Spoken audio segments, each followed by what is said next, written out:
చాలామంది నన్ను అడుగుతూ ఉంటారండి, భగవంతుని ఎందుకు ఈ ప్రపంచంలో మనం చూడలేము, ఉంటే కనిపించాలి కదా అని అంటారు. మీకు ఒక్క విషయం భగవద్గీత నుంచి చెప్తారండి. కృష్ణుడు ఏమంటారో తెలుసా? మత్త పరతరం నాణ్యాత్ కించిదస్తి ధనంజయ మై సర్వం విధం ప్రోక్తం సూత్రే మణివనా ఇవ. మీరు ఎప్పుడైనా ముత్యాల హారాన్ని చూసారా అండి? ముత్యాల హారం హారంలా ఉండాలి అని అంటే లోపల ఉండే సూత్రం, ఆ తాడే కదండి దాన్ని చక్కగా పెడుతుంది ఒక దగ్గర.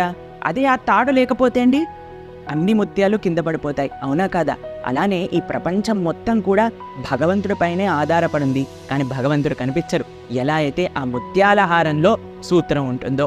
కానీ మీకు నిజంగా భగవంతుని చూడాలి అని అనుకుంటే భక్త్యామాం అభిజానతి. భగవంతుడు చెప్పారండి, ఎవరైతే భక్తి చేస్తారో అటువంటి భక్తి చేసిన భక్తుడికట తాను తప్పకుండా దర్శనమిస్తారట. కాబట్టి నిజంగా మీరందరూ భగవంతుని చూడాలి అని అంటే భక్తిని చెయ్యాలి. హరే కృష్ణ.